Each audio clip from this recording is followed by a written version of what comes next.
I thought I would focus on one of the cards that and I've been wanting to do kind of a talk about, especially the major arcana. I kind of talked about the moon, and I was trying to figure out how I wanted to do it, but I thought I would attack it in a different way this time and show you three of the major cards. So we have the Rider-Waite, we have the Marseille, and we have the Thoth deck. And the card this time is the Tower, which a lot of people see as very negative, ill omen, destruction. And if you notice, it's all card 16, so they all have the same. So the Marseille deck, the Thoth, and the Rider-Waite, and they all pretty much have the same thing. The element is a tower being destroyed, people falling out. Even here, you see people falling out. Lightning or an explosion. Something's happened.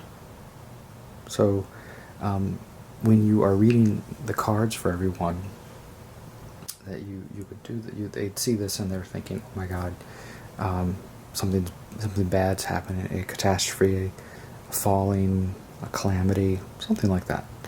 But I have two books I'm going to be referencing. One is the Tarot Correspondences by Chang, and the other is the Ultimate Guide to the Rider-Waite by Fieberg and Berger. So those two are very, very helpful if you're trying to get a handle on card meanings, correspondences, things like that. So the Tower is card 16.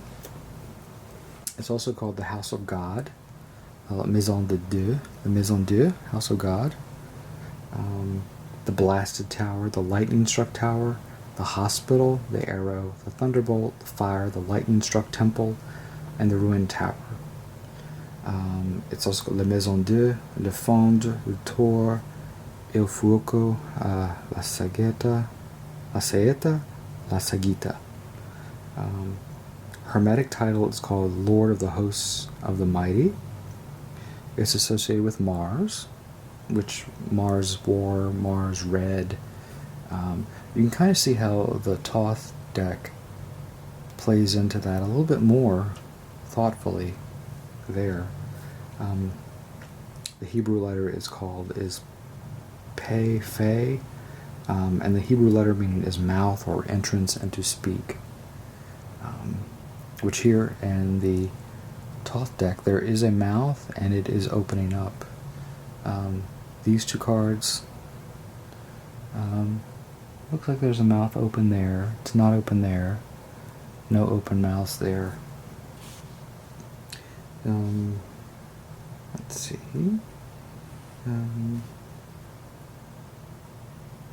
There's some other things associated with it that are kind of out there, like plants and perfume and gemstones, but really, if you want to know that, you can buy this lovely book, which I highly recommend. It's a great size and it's wonderful.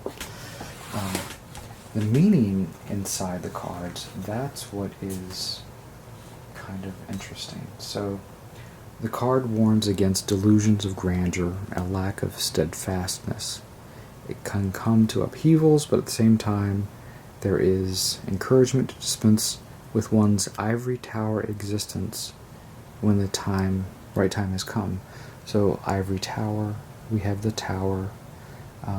Here, just like in the Marseille, we have the three windows, no entrance to the tower. Here it looks like there might be an entrance. The green, it's kind of hard to tell. We have stairs going up, but here not. Here we have sort of an entrance with stairs, and it's sort of this almost Beetlejuice looking hallway kind of artwork. It's very different when looking at the Thoth deck. This one is so geometrical. So the basic meaning is the Tower of Babel, of course. And it's the destruction of the tower, but Babylonian confusion of tongues People no longer understand each other. Let's see. The theme is reducing risks and also to wish to take the plunge and go whole hog. Here the question of landing is not an issue, only the state of existence between heaven and earth. And if you notice, the people here, here, and here, they're not quite there. They're between heaven and earth. Live your development as if it were an experiment. Keep your eyes open. And this book, this amazing book that I've talked about before, it has the 10 most important symbols. So this, I think, to me, to help me remember the meaning of the card, is probably the most significant. So the first one is the figure's positions. They're between heaven and earth. Maybe they're not falling, but maybe they're flying. That could be a possibility. The tower itself, here, here, and here. It's a protection, a watchtower, a wide view and height. It's also an ivory tower of arrogance, isolation, encapsulation. The figures are between heaven and earth. And again, are they falling? Are they flying? There's an explosion.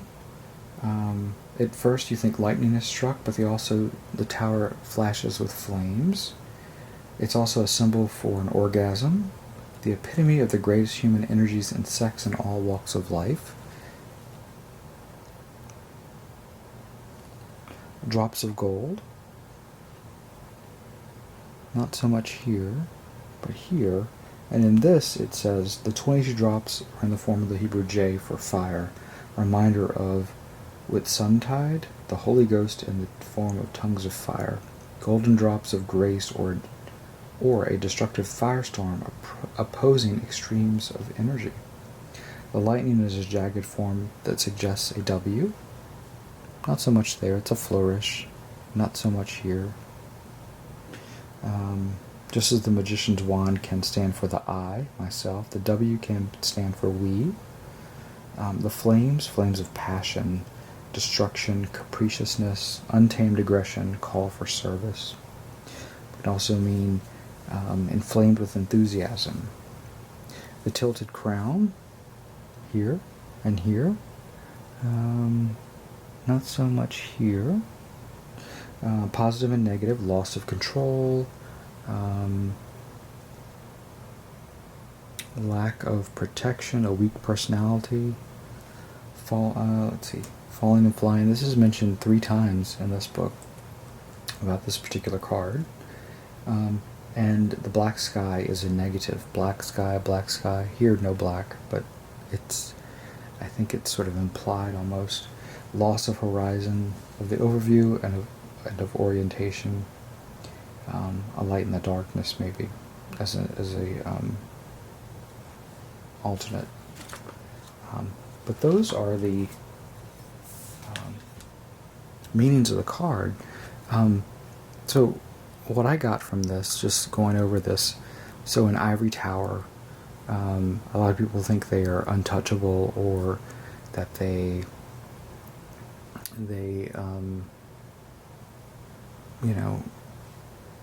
are better than everybody else. But that's sort of a false belief, because it doesn't take much, and you're falling basically down to where everyone is, the beginning, back to square one. That's my interpretation of it. Everybody has their own interpretation. So looking at these cards, of course we have them there. So looking at these two similarities, we have 2 people, we have a crown, we have a tower with 3 windows, we have lightning or something striking, we have the J's or the pieces falling with that, which indicates fire. Here we have the black background, not so much the white. The numbers correspond. The names are a little different. The tower, the Maison Dieu, the tower here. And one thing in this, this is the deluxe, or edition of the Crowley Thoth, it actually gives you there's Mars there, but the Hebrew letter is not the one that I read. I'm not sure what that one is, because the one that was indicated did not seem to be that one. Let me look back at that.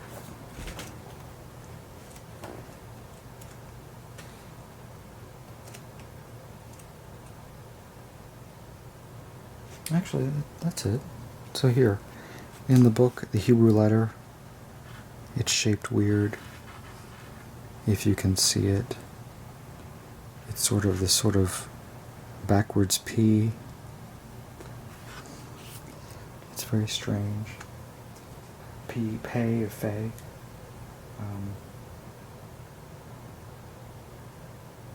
And it means mouth. Usually the letters, the Hebrew alphabet, when you see one on there, it usually stands for something. Ear, mouth, fire, something very simple. A simple word, even though it's a letter of the alphabet, it stands for something. Here, this is the only one that indicates pay or fay and Mars association, whereas these two don't. But this one also lacks some of the other stuff, like the lightning, the crown, the drops of gold or fire. But we do have the mouth here and here, maybe not so much there. So we see some cards have shortcomings, some don't. Again, some people prefer, the Marseille, the Rider-Waite. Typically everybody has at least come in contact with and learned from. This is actually, this Marseille is the Jodorowsky Tarot de Marseille, based on the Conver Marseille deck. So, all the Marseilles are pretty much the same. But anyway, that was me talking about the Tower, which is sort of a misunderstood card because a lot of people think destruction, and when I was reading those descriptions, it never even came into place that it meant destruction. So, hopefully this will help you when reading the cards, or at least thinking about the cards when you are looking at them or giving someone a reading.